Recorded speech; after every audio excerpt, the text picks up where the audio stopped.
It appears Vice President Kamala Harris has her hands full these days.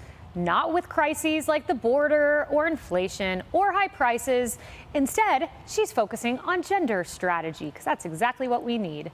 The VP riling up Republicans after tweeting this: President Biden and I released the first ever national gender strategy. This is our vision for the future of our nation, one that is bold in strategy and one that this moment calls for. Senator Tom Cotton pouncing on that, posting, "The White House has no interest in solving inflation, the border, or rising gas prices, but plenty of time for a 42-page national gender strategy with an intersectional focus on climate change." Kennedy, sounds like they've got their priorities in order. Yes, they do. If they want to alienate voters who are struggling to pay their grocery and gas bills, they're doing a fantastic job.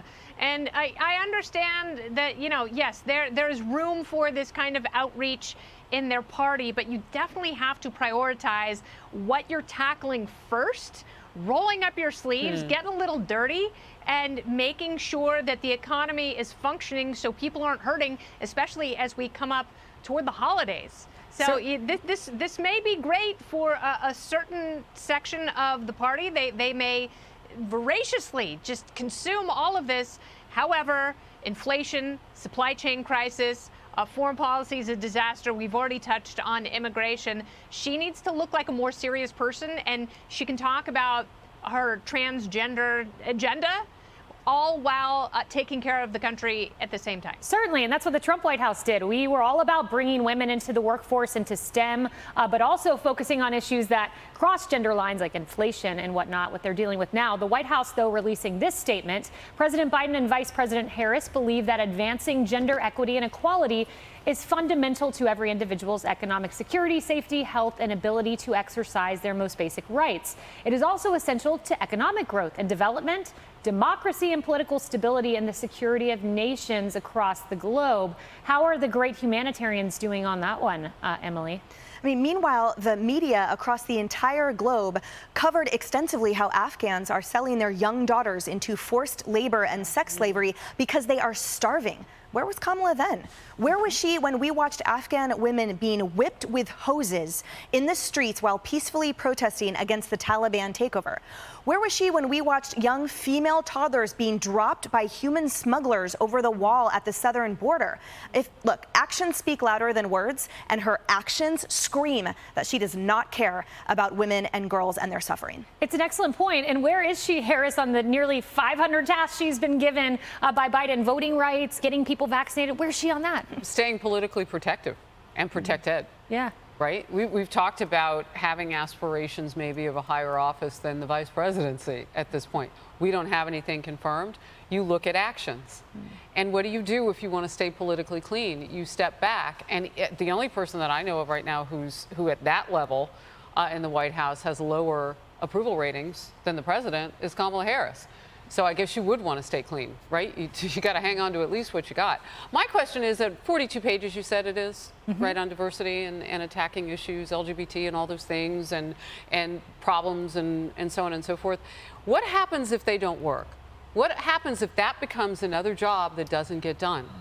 I think it's more explosive for this White House to tinker with the things that could really backfire with their base than to try to fix the things that hit everybody all at once, like inflation. Yeah, 100%. It's politically a powder keg if they don't get it right. Yeah. And what proof do we have that they will yet?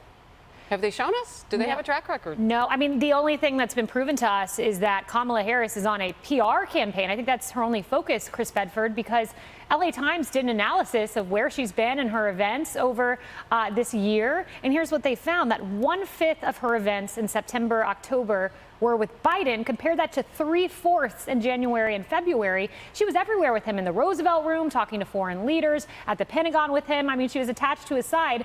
But now, of the 7 events where she was supposed to be with him this month, 6 were behind closed doors. She wants nothing to do with this guy.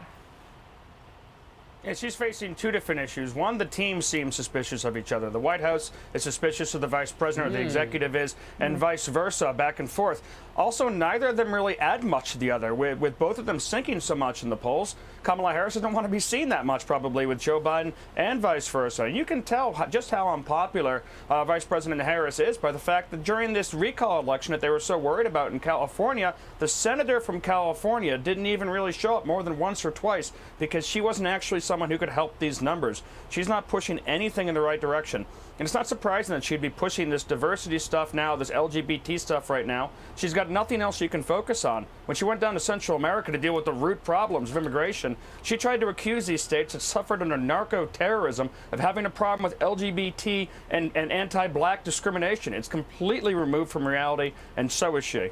And never forget, this is the Biden-Harris administration. They told us that. They told us that's what we had to call it.